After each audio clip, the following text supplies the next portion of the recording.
উজনিৰ ফালে যোৱা এমাহ ধৰি বৰষুণ নেৰাই হ'ল। বতৰৰ ডিমাণ্ড মতেই ভেজ হাক্কা নুডলছ বনাইছিলোঁ, তাৰে ভিডিঅ' এটা আগবঢ়াইছোঁ।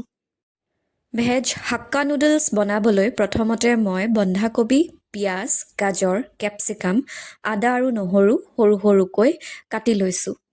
1 পেকেট হাক্কা নুডলছ প্ৰথমতে পানীত বইল হ'বলৈ দিছোঁ। নুডলছখিনি বেছি দেৰি পানীত সিজিবলৈ দিব নালাগে। যদি নুডলছৰ কাৰণে পানীখিনি আগতেই গৰম কৰি লয়, তেতিয়াহ'লে নুডলছখিনি 3 মিনিটৰ কাৰণে সিজাবলৈ দিলেও হ'ব। এয়া 3 মিনিটৰ পাছত নুডলছখিনি ভালদৰে ঠাণ্ডা পানীৰে ধুই ল'লোঁ আৰু 1 চামুচ ৰিফাইন তেল ভালদৰে সানি লৈছোঁ।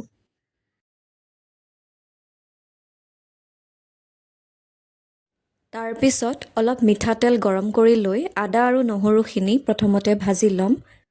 আপোনালোকে ৰিফাইন তেলো ব্যৱহাৰ কৰিব পাৰে। আদা আৰু নহৰুখিনি বেছি দেৰিলৈ ভাজিব নালাগে। অলপ ৰংটো সলনি হোৱাৰ পাছতেই কাটি লোৱা পাচলিখিনি ইয়াত দি দিছোঁ। চব্জিখিনি হাফ কুক কৰি ল'ম। চব্জিখিনি সিজিবলৈ ঢাকন দিয়া নাই কাৰণ বেছি ভাজ খাই যাব পাৰে। তাৰ কাৰণে অলপ দেৰি এনেদৰে লৰাই ৰাখিছোঁ। তাৰপাছত তাত জোখমতে নিমখ দি পুনৰ অলপ দেৰি লৰাই ল'ম।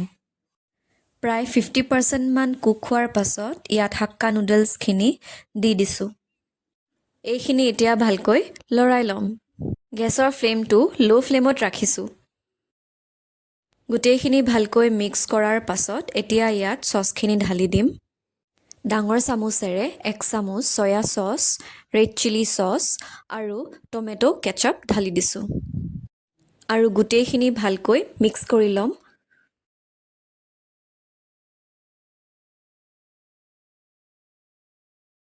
হাক্কা নুডলছৰ পেকেটটোতে 1 পেকেট মছলা আছিলে। এই পেকেট মছলা এতিয়া ঢালি দিছোঁ।